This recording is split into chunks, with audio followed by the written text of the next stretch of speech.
What's going on, you guys? It's your Huggable Hipster here, and welcome back to the channel. Today we're going to be going over my top 10 comfort games. There's no Soulsborne Academy today or a playthrough or anything like that. I thought that this would just be a fun, chill video for a Monday. Starting off at number 1, we have Hades. When I first played it, I fell in love with the game. The story, the voice acting, the way the characters are, it's just absolutely stunning. I love the game so much. To follow it up with that, Hades 2. Hades 2 has become one of my biggest comfort games ever. It's so immersive, especially with like Hades 1 had an amazing story. This goes in 10 times better with the story, with the immersive quality. I love Hades 2 so much. Coming in at number 3, Elden Ring. A lot of people are going to say, Ariel, that's not a comfort game, that's hell. See this right over here? Yeah, it's my list, okay? Shut it. I absolutely love Elden Ring. It's such a comforting game for me. Oh God, I just could sit down and play that game for hours and hours and just not give a care in the world. What I'll normally do is I will schedule out relaxing,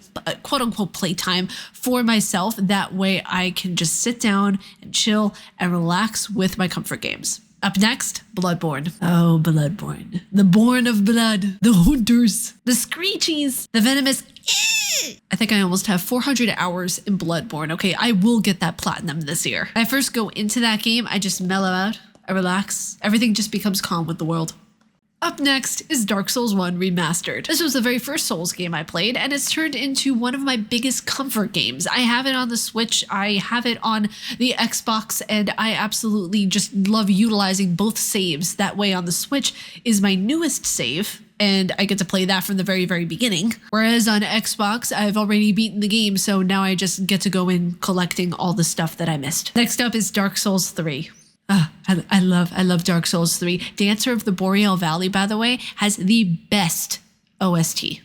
I will die on that hill. Dark Souls 3 is one of those games that you can't stop playing it. Once you are in it, you're in it. So be prepared. Have a juice box ready at all times. I think Dark Souls 3 has one of the best original soundtracks with some of the best bosses to be ever created besides Bloodborne. Next up, Cozy Grove. I talk about this game so much. I freaking love Cozy Grove. It is grab a hot cocoa, sit down in the middle of the day at 2 in the afternoon on a Saturday and just do nothing and play this game. It's so good. It is relaxing. It's adorable. It's aesthetically pleasing. Need I go on? Next up, Stardew Valley. I just recently got into Stardew Valley because one of my friends had, I think it's a mod. I'm not sure if Starion is actually readily available to mingle with, per se, in Stardew Valley, but I think it was a mod. Correct me down in the comments below if, if it was a mod or not, where you can actually romance Astarion in Stardew Valley. I need that in my life.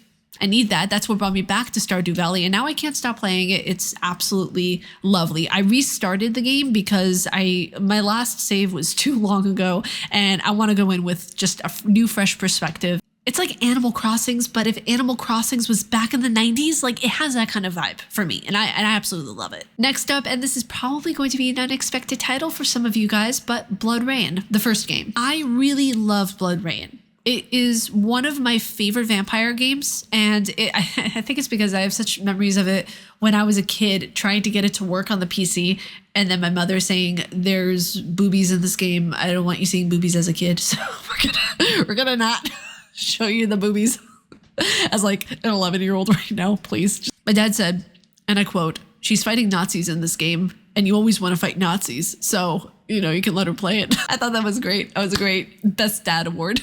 It's so relaxing for me because I think it's so nostalgic at the same time. So I think that's why it's really relaxing. And the voice acting was really good back then, and the cutscenes were just phenomenal. I absolutely loved it. 10 out of 10 nostalgic experience. And lastly, I left the best for last, Resident Evil 1 Remake. I have it on the Xbox. I have it on the Switch. I have it on the PC. I am so devoted to Resident Evil 1 Remake. It's not even funny. This game has my entire heart because it is the very first game I ever played in my existence. And it's one of, I think, objectively the best remakes of all time. Resident Evil 1 Remake is what made me the gamer I am. It adds so much value to the industry and what you can do as a remake and what you're supposed to do as a remake. And Resident Evil 1 Remake actually is the golden standard for what a remake should be, where it's not changing a lot to the point of where you don't recognize it anymore, but it's changing enough that it's adding to what the story is, what the graphics are, and how the overall flow of the game is played. But you guys, those are my comfort games. I am such an ambivert. I'm both an extrovert and an introvert. So whenever my battery gets heavily depleted, these are the games that I go to in order to just chill out, relax, and recenter myself. But I hope you guys enjoyed today's video. If you all like my face and what I do, please be sure to subscribe and hit that bell down below. May you find your worth in the waking world, your hunter. Stay casually nerdy, and I will see you all in the next video. Umbasa.